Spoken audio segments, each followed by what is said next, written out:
Okay, dosa தயாரிச்சிட்டோம். இந்த என்னென்னு பார்த்தீங்கன்னா, நம்முடைய நாட்டுகள்லாம் நம்ம தோசை வந்து தயாரிக்கிறது கொஞ்சம் பெருசாக இருக்கு இல்லையா? நமக்கு வந்து முருகலாக தேவைப்படும். ஆனால் இங்கேயெல்லாம் அப்படி இல்லை. இந்த அரபு நாடுகளில் தோசை வந்து அவங்க சின்னதாக இந்த மாதிரி தான் சின்னதாக இருக்கணும். மற்றது இன்னொரு விஷயம்னா கொஞ்சம் ப்ரௌனாக இருக்கணும். இந்த இப்படியே லைட்டாக இருந்தாலே அவங்களுக்கு போதும். நம்மளை போல் முருகலாக அப்படியெல்லாம் இல்லை, கொஞ்சம் தடிப்பமாக இருக்கணும். இந்த வீடியோ நான் போடுறேன் என்னென்னா, நிறைய அந்த அரபு நாடுகளுக்கு வர்றவங்க நம்முடைய நாடுகள்லேருந்து தெரியாது. அதிக பேருக்கு சாப்பாடு இங்கே எப்படி செய்கிறது அப்படியான விஷயங்கள் தெரியாது. ஸோ புதிதாக வர்றவங்களுக்கு தெரியாது. பழைய ஆட்களுக்குன்னா தெரிய வாய்ப்பு இருக்குது அதிகமாக. புதிதாக வர்றவங்களுக்கு அப்படியான விஷயங்கள் தெரியாது. அதனால தான் நான் உங்களுக்கு இந்த வீடியோ போடுறதும் கூட தெரியாதாக்கள் முக்கியமாக அரபு நாடுகளுக்கு போகிறதாக இருந்தால் இந்த மாதிரி சாப்பாடுகள்லாம் செய்கிறதுக்கு ரெடியாகவே வாங்க. செய்கிறது இலகு தான். ஆனால் நம்மளுடைய நாட்டில் இந்த மாதிரி அதிகமாக இன்க்ரீடியன்ட்ஸ் யூஸ் பண்ணுறதில்ல. வாட்டரில் மிக்ஸ் பண்ணி அப்படியே மாவை கரைச்சி அந்த மாதிரி தான் நம்ம செய்வோம். ஆனால் இவங்க வந்து வேறு விதமாக மிக்சியில் போட்டு தான் எல்லாம் ஆட் பண்ணி அந்த கலவையை தயாரிக்கிறது.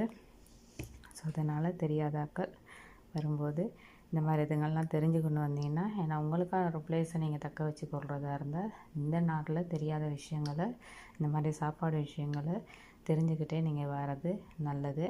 அதனால் இந்த வீடியோ உங்களுக்கு பிடிச்சிருக்குன்னு நினைக்கிறேன். மற்றது அதிகமாக வந்து இந்த மாதிரி தோசையை நீங்கள் தயாரிக்கிறதா இருந்தால் உங்களுக்கு அதிகமாக தேவைப்படும் நெய் எடுத்துக்கொள்ளுவாங்க. நெய் தான் முக்கியமாக உங்களுக்கு தேவை. அதனால் நாங்கள் நெய் ஆட் பண்ணிக்குவோம். சம்டைம் அப்படி இல்லைன்னா நம்முடைய இந்த நாடுகளில் பார்த்திங்கன்னா சீனி சம்பல் மாதிரி நாங்கள் தயாரிப்போம் இல்லையா?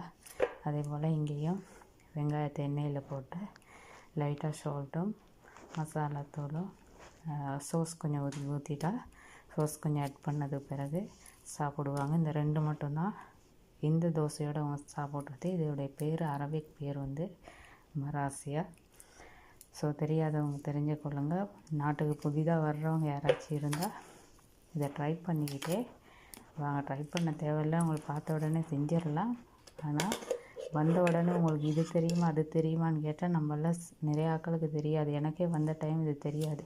மராசியா செய்யணும்னு சொல்லும்போதே நான் தெரியாமல் அங்கேயும் இங்கேயும் பார்த்தது உண்டு. அதனால் இந்த சாப்பாடு தோசை பேர் மராசியா. இதை செய்கிற விதத்தை நீங்கள் பார்த்துக்கொள்ளுங்க. இங்கே வந்த பிறகு உங்களுக்கு செய்கிறதுக்கு இலகுவாக இருக்கும்.